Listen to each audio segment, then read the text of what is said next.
Hello, I'm Gary Hepburn. I'm one of the churchwardens from the parish of Wyke, Regis, All Saints with St Edmund in Weymouth down in Dorset. And I'm here to talk to you about being a churchwarden.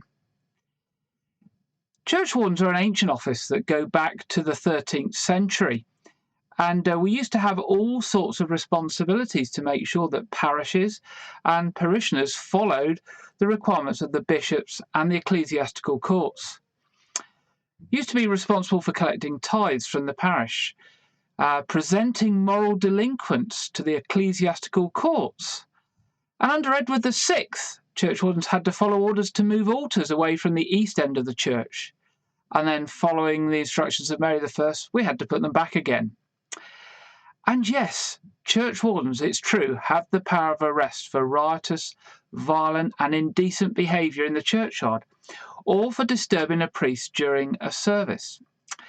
This is something, believe it or not, that we still retain under Chapter 32 of the Ecclesiastical Jurisdiction Act 1860. Today, being a churchwarden, I feel, is much simpler than that, but equally as important. Maybe you are worried that you don't have the right skills, knowledge or experience to be a churchwarden. And maybe you're wondering what's really involved and whether you could do the role. Well, I'm a long-standing churchwarden and I won't tell you how long, but I feel the most important skills you need are people skills.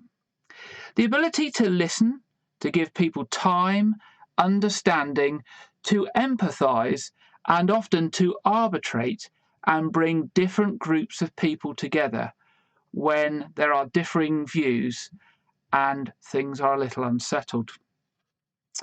So the most important roles, or the most important two roles, I believe, are to be there for the parishioners and to be there for the incumbent. Now, you note I say parishioners. Obviously, the churchwarden is there for the congregation, or those that attend church, but they're also there for the parishioners, those who live in the parish and who don't necessarily attend church or attend church regularly, but who from time to time may wish to be in touch with the church on all sorts of things. The second and equally important role is to be there for your incumbent, your rector, parish priest, or team minister, and to be a support for them. Sometimes this will be to be a listening ear to hear their ideas, their worries, or their concerns. It may be to relate to them the view of the congregation or parishioners. And yes, sometimes to be an honest, critical friend and tell them how it is. And sometimes this will mean telling them things that they don't really want to hear.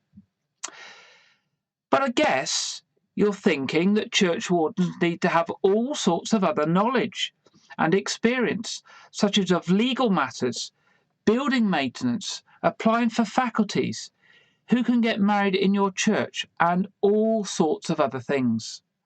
Well, actually, I think when you start the role and you come to the role, you don't actually need to know these things. Most churchwardens will come to the role with little or no experience of these matters, and you don't need to know about them to become a churchwarden.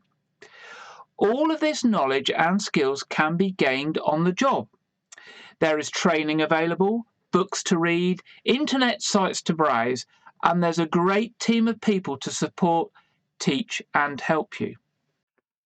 To give you an idea of some of the help that's available, here are some of the sources that I have found helpful during my time as churchwarden.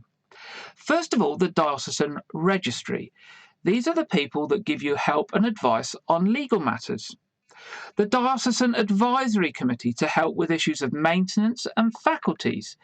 And they also have a range of specific advisors on things like organs, clocks, heating, and all sorts of other specific matters.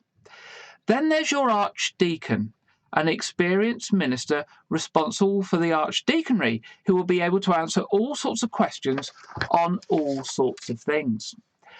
Then, of course, there's other churchwardens. Maybe there's an outgoing churchwarden in your church who can give you some support.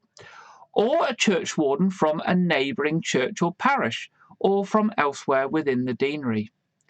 Then there's online resources on the internet, such as ecclesiastical insurance, the parish resources website, and the Church of England website itself. There are loads of books as well, specifically written for churchwardens, giving all sorts of information and advice. And recently set up is the Churchwardens Facebook group, a quick and immediate way to get support, both moral and technical, from hundreds of other churchwardens who, specifically the same as you, have the same role and the same job, but will have all sorts of different skills, knowledge and experience, and they are there to share it with you. And of course, lots more support from all sorts of other places, plus training courses that the diocese will lay on for new churchwardens. So, where back in history as a churchwarden you may have been there with a lot of responsibility, but have been isolated and alone with little support, today it can be a highly fulfilling and important role within your church and community, with a wealth of information, central support for the diocese, and most importantly, peer support from other churchwardens. For me, it was a great honour when I was first asked to be a churchwarden, and it continues to be each time I am asked to serve another term. I get great personal satisfaction from serving my church, my parish, and the community around. It remains an important role that I hold with pride, knowing in my church I follow a line of churchwardens going back over 500 years. Most importantly, and I guess this is important for new churchwardens, I have never felt out of my depth, I have never felt alone, and there have always been people and resources there to turn to for help and support. So if you're asked to consider being a churchwarden in your church, please do give it some serious consideration. Most importantly, remember you won't be alone. You'll have a lot of support from within your parish and the diocese, and you'll not only be fulfilling a historic role, but one that is still very relevant and important in church life today, for your congregation, incumbent, and for your whole parish. If you'd like to have a chat about what it means to be a churchwarden, or you have any questions that you'd like to ask of somebody who has been a churchwarden, I'd be happy to have a chat with you to help you make up your mind whether this is a role for you. Thank you.